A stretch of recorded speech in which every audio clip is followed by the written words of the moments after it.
There is a silence so deep it extinguishes thought, a silence that does not come after noise, but before it, an original stillness that was there long before you learned your name.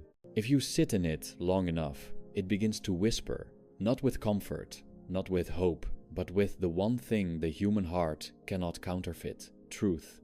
And the truth is, this existence is not a gift, but a sentence. We are born not into freedom, but into the bondage of wanting, into a prison whose bars are forged from the heat of our own restless will. From the first cry of the newborn to the last breath of the dying, life is a ceaseless negotiation with dissatisfaction. We do not want what we have, and when we have what we want something else. The object changes flesh, coin, recognition, peace, but the hunger remains, ever famished, ever thirsting. It is not the world that torments us, but the compulsion to pursue it. The chase itself is the wound. We are not beings who desire. We are desire itself, incarnate, condemned. The myth of modernity is that fulfillment lies just one step beyond the current one. A better body, a quieter mind, a larger house, a more sensitive partner. The next moment, always the next, always not yet here. But when the curtain is drawn and the lights go dark, the soul senses the lie it has swallowed, that more was ever the answer, that accumulation would soothe the ache, that noise could drown the silence that dwells at the root of being. Everything tells us to climb achievement, progress, evolution. But where are we climbing to? What peak justifies the mountain of corpses history has built in its name? The summit is barren. There is no view worth the fall, and yet the world chants, become. The self, that fragile fiction, feeds on this command. Become better, become happier, become more. But the deeper truth is far more unsettling. Peace does not come through becoming. It arrives only when we cease to become anything at all. Beneath the marketplace of masks and ambition, a strange serenity waits one found, not through acquisition, but through surrender. Not in the pursuit of meaning, but in the relinquishing of it. The one who sees clearly no longer runs, he watches. He no longer clings, he releases. And in the release, he discovers something modern minds fear more than death. Nothing, no identity to inflate, no dream to chase. Just this breath, this dust, this fading flicker of light upon the wall of time. We speak often of love, as though it were some sacred fire, but mostly we mean possession. We do not love the other, we want them. We want their presence, their attention, their affirmation. And when they withdraw these, we call it heartbreak. But it is not the heart that breaks, it is the illusion of ownership. What we name love is often hunger in disguise. The truly loving ask for nothing. They do not bind, they let go. The body ages, the face erodes, the mind falters. Everything we build will crumble. The empire of the self collapses daily, in tiny, unnoticed ways, and yet we resist, desperate to preserve the crumbling edifice. This resistance is suffering. It is not death that hurts us, but our refusal to die before we die. We hold so tightly to our stories, forgetting they were written in sand. The tide does not care for autobiography. Some speak of enlightenment as though it were light, but true clarity is not bright, it is grey, soft, colorless. It removes the hues we project and leaves things as they are. It does not reveal some cosmic plan, but the absence of one. The awakened do not smile in triumph. They do not preach. They sit quietly, with eyes like old mirrors, reflecting the stillness beneath the world's incessant trembling. To want less is not to live without, it is to live within. It is to draw the circle smaller until nothing lies outside it. To eat simply, to sleep deeply, to speak little, to expect nothing, not as a pose, not as virtue, but as truth. For what can you truly possess in a world built on impermanence? What can you cling to when everything slips like water through your grasp? Only the one who releases survives with dignity. The tragedy of life is not suffering. It is the illusion that suffering is an error, something to be fixed or avoided. But suffering is not the exception. It is the rule. It is the very texture of conscious life. Animals flee pain, but only humans ask, why must I suffer? And in the asking, they deepen the wound. for there is no answer that satisfies the will. The will only understands one thing, it wants to not want. Art, religion, progress all noble masks upon the same face, the face of longing. We worship not gods, but projections of our unfulfilled need. We create beauty not to celebrate life, but to bear it. Every song is a cry, every painting a plea. The sublime does not elevate us, it reminds us how far we have fallen from stillness. We do not make art to escape suffering, but to share it, to make it visible. Even wisdom decays into performance. In the age of content, clarity is currency. The quiet insights of ancient seers are now consumed, like fast food, quoted, branded, sold. Silence has become a niche, meditation, a lifestyle product. What was once the sacred stripping away of self has become another layer of identity. Even detachment is now a costume. The only authentic path is inward, not toward improvement, but inward, toward nothingness. To sit with the ache and not medicate it. To look in the mirror and no longer seek a self. To weep without a reason. To laugh without hope. To breathe not for the next moment, but for this one and only this one. Everything else is shadow play. You will not be remembered. And that is mercy. Legacy is another lie told to the dying. The stars do not mourn the extinguished candle. The earth does not whisper your name after you are gone. Let that be your freedom. Do not live for impact. Live because you are here. And let the rest vanish, as it will, like breath on a winter window.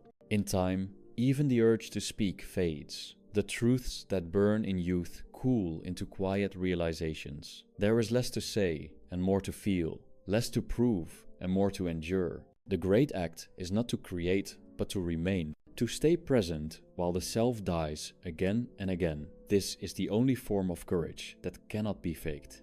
So much noise, so much motion, but look closer. The trees do not hurry, the sky does not speak, the river does not ask where it is going. Everything that is true moves without effort. We are the only ones who run lost in dreams of meaning, in hallucinations of purpose. But the river knows to flow is enough. There is nothing to achieve. The race ends where it began in stillness. The one who ceases to strive returns to the ground, to the soil, to the uncarved state. He does not ascend, he dissolves. And in that dissolution, something strange and holy occurs, not salvation, but sobriety, the pure clarity of nothing more to chase.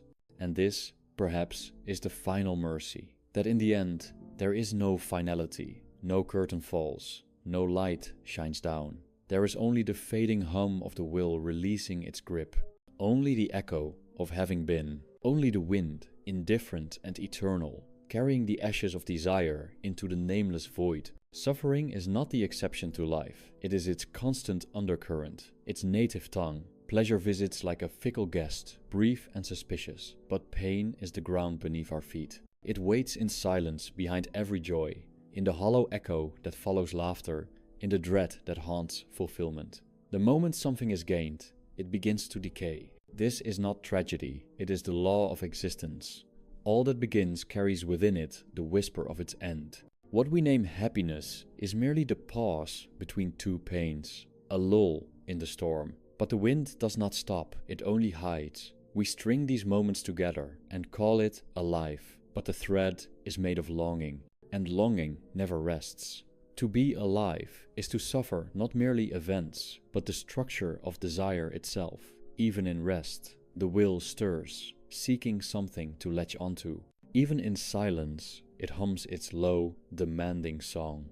We are taught to seek meaning as if it were hidden somewhere out there in a cause, a person, a destiny. But meaning is not found. It is fabricated, like a fragile net cast over the abyss. The void does not respond to our questions.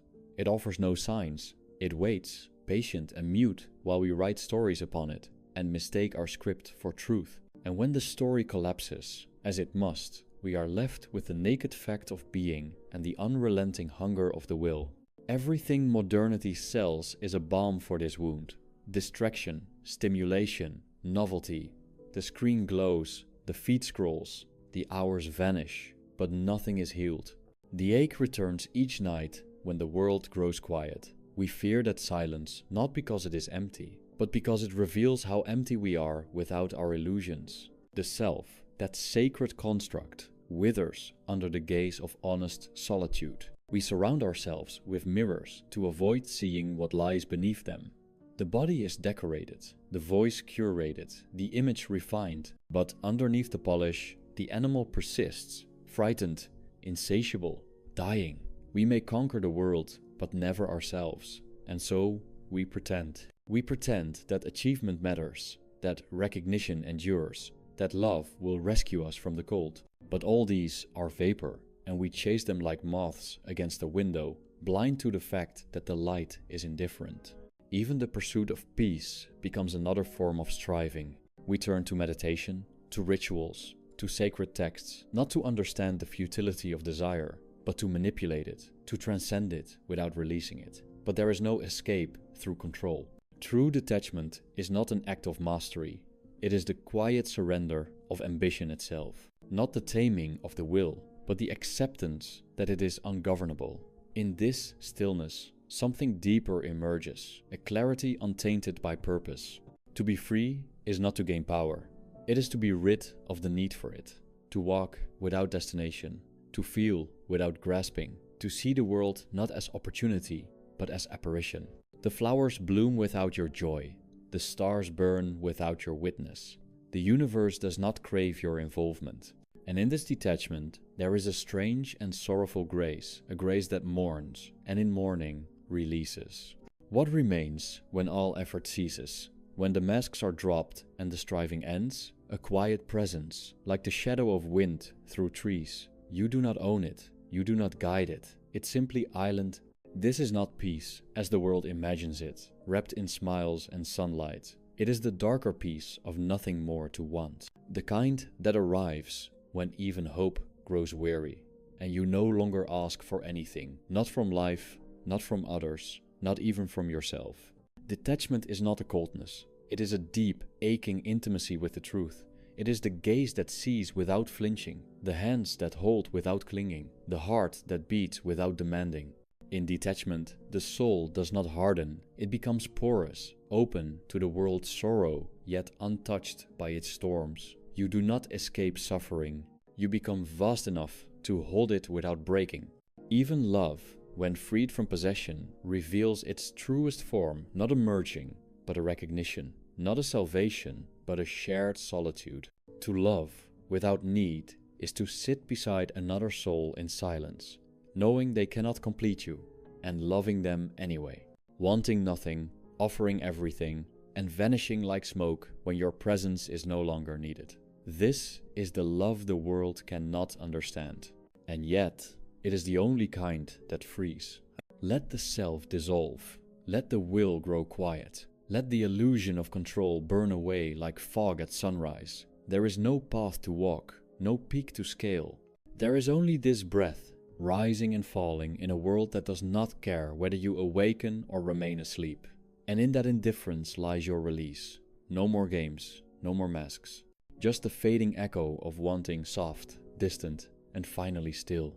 The world lies draped in a veil, and behind it, the pulsing core of suffering beats without pause. No system, no progress, no communion of men has ever succeeded in tearing it down. They stitch new cloths over the same old wound, faith, technology, pleasure, but the fabric is thin and time always rends it. What endures is not hope, but the gnawing hunger beneath it. The will, insatiable and blind, wears every mask, sings every hymn, builds every tower, but it never rests. It only shifts shape. Civilization is a polished stage, set atop a chasm. The laughter, the lights, the rituals of happiness. These are not triumphs, but anesthetics. Behind every smile, a quiet desperation. Behind every success, the dread of loss. One ascends the ladder only to find the rungs above it endless, and the earth below forgotten. The higher one climbs, the more fragile the illusion becomes. For even as the view expands, the void grows clearer. We do not fear death as much as we fear insignificance. And yet, it is insignificance that frees us. When one sees clearly that nothing is owed to us, that the stars have not written our names, that even memory is dust in the hands of time, then perhaps the fever breaks. not into despair, but into lucidity. To want less is to see more. To live more is to cling to less. The soul longs not for stimulation, but for silence.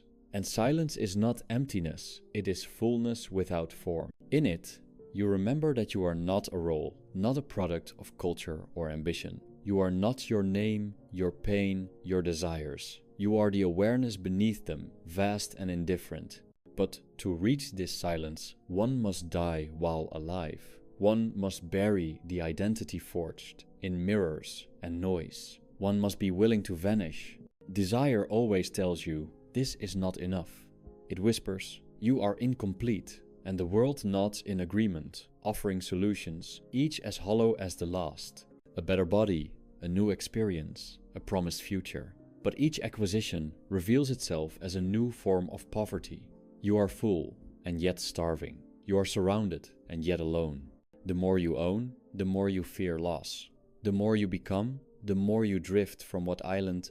Look at the child who has not yet learned to perform. In their eyes, a clarity we spend our lives forgetting. The animal still uncorrupted by the need to be someone, but even they are caught, eventually. Trained into becoming, into desiring, into achieving, and the cycle begins again. Want, pursue, suffer, repeat. No one escapes it, not kings, not sages. Only the one who relinquishes the game entirely begins to awaken. The great mistake is believing that life owes us happiness. That if we work hard, love purely, live rightly, joy will follow. But life is not a bargain. It gives and takes with the same indifference. The innocent suffer, the cruel thrive. The balance is not moral, it is mechanical. Nature does not care for justice. And yet, in this realization, there is a strange calm. For when you no longer expect fairness, you stop being surprised by pain. You stop feeling cheated. And in this stillness, bitterness gives way to quiet clarity. Even memory deceives. We recall not events, but impressions, not truth, but echoes. The past is a story told by the present self to justify its wounds and desires. What you long for may never have existed. What you regret may never have been real. Time distorts. It smooths the horrors and amplifies the pleasures, or the reverse. The mind is not a chronicle, it is a dramatist. And the self is its tragic protagonist.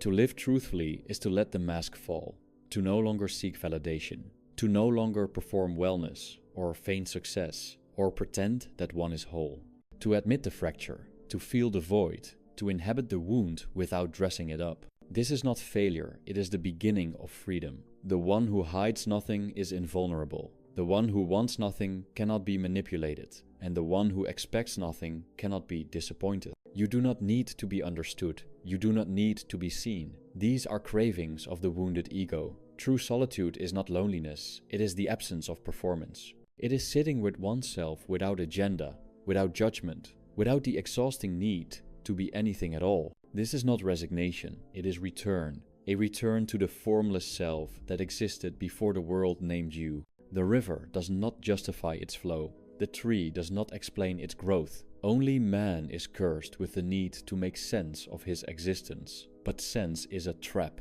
Meaning is a leash. In truth, nothing is for anything. All is, and that is enough. To accept this is to finally breathe without effort. To live not for purpose, but in presence. Not for the future, but in the trembling now, where everything you run from waits patiently. The peace you seek will not come through answers.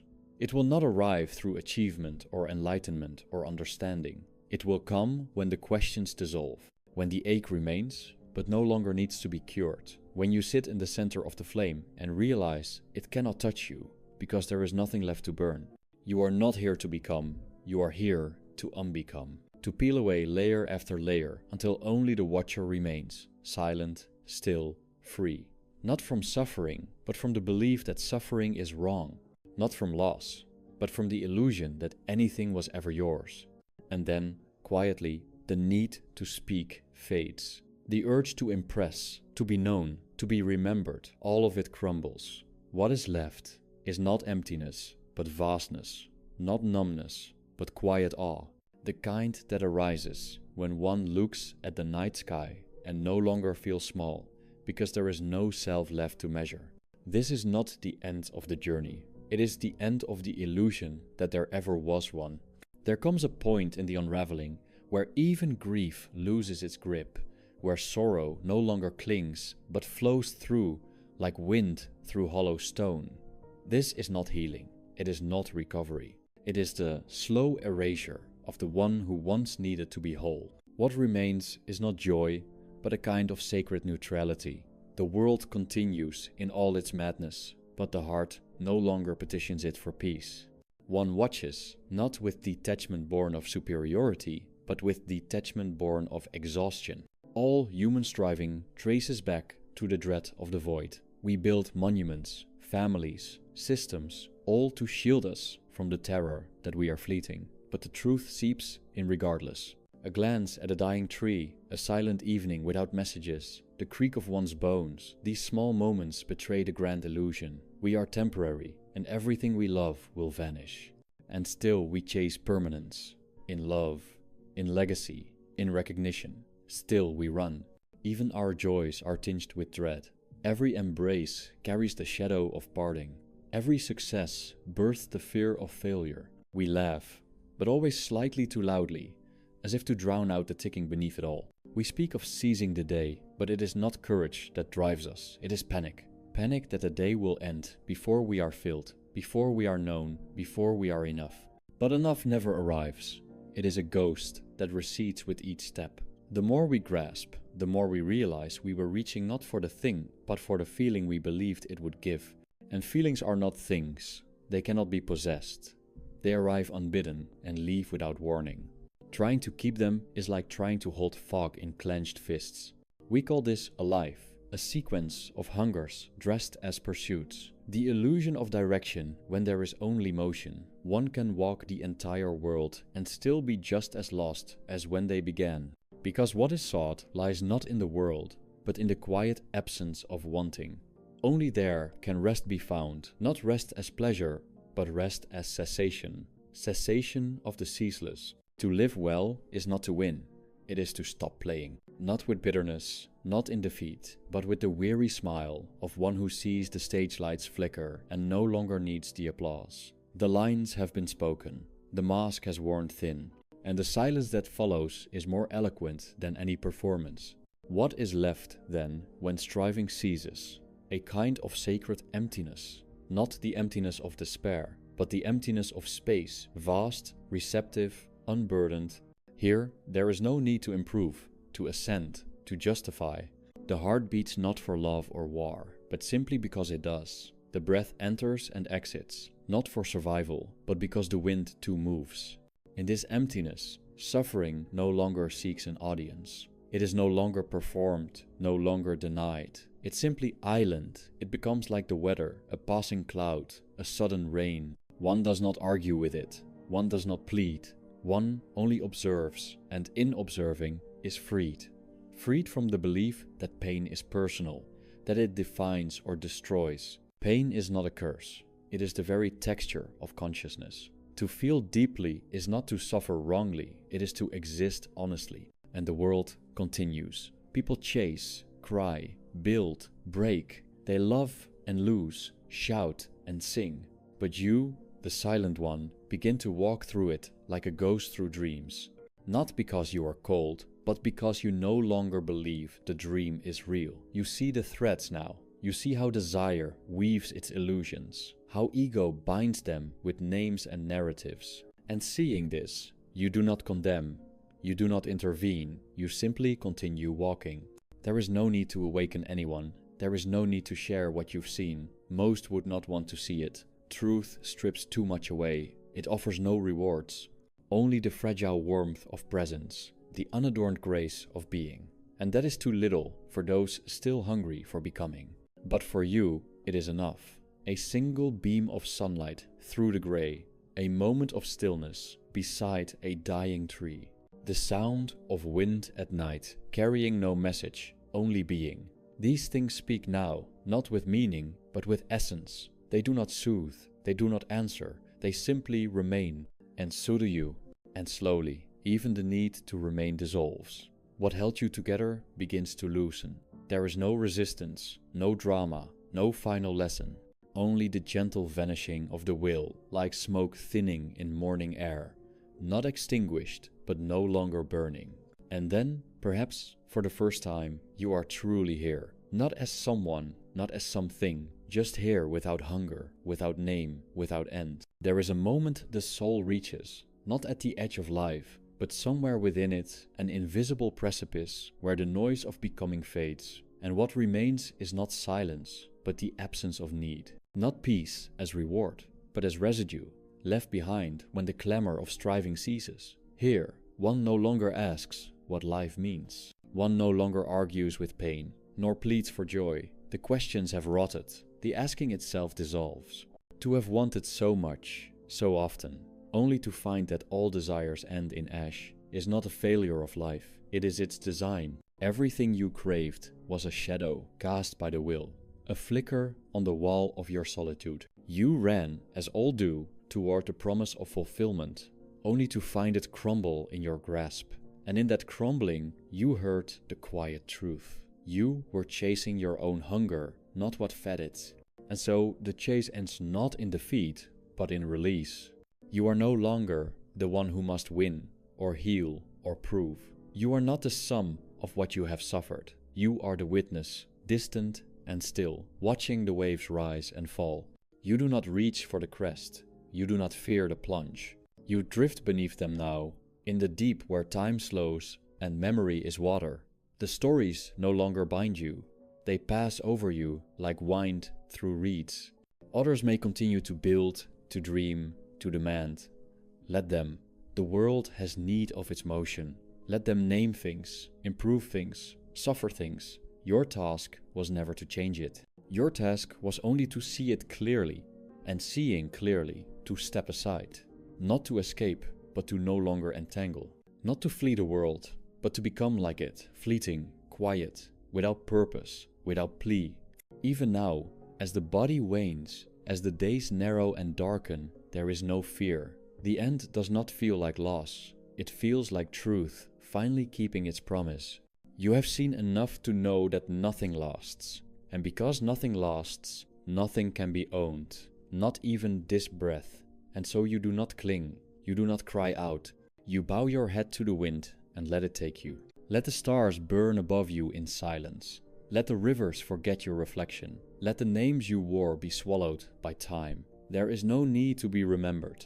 There is no memory in dust. But in this final stillness, something lingers, not a soul, not a self, but a hush, like the last note of a song that did not seek applause. You were here, you wanted, you suffered, you saw, and now you vanish. Not tragically, but naturally, like the evening light withdrawing from the stones. And this is the final truth, the one too quiet for philosophy, too sacred for words. When the will releases its grip, when the self no longer demands, what remains is not nothing. What remains is the bare reality the self had always obscured, undemanding, unpromising, untouched. It asks for nothing, gives nothing, but in it is the only form of rest you will ever know. Not triumph, not salvation, only this. Only the soft disintegration of wanting.